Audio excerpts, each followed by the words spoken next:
Hi, this is Kristen Drysdale. I'm going to show you how to work the ribbing in Colorwork for the Ebba hat. So on this ribbing, you're going to be purling with continentally and knitting by throwing. Purling continentally, knitting by throwing. I think it's easier to have the one that moves into front of the yarn, the purl one, to be further to the left so that it just can freely go over the top without getting tangled up with the other yarn.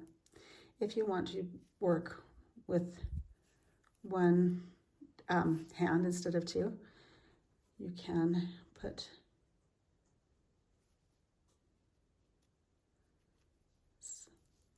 so the purl one on your index finger and the back one on your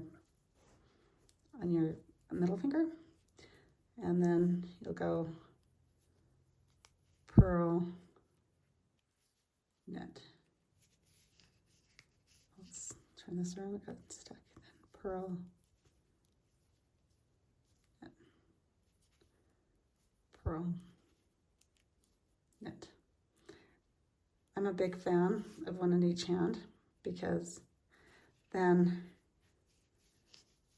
it just seems easier to not have so much to do with in your left hand.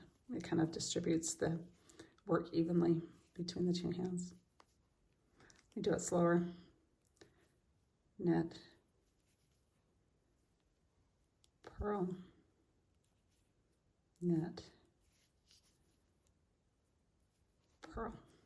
Hope it helps. Thanks for knitting with me. Have a nice day.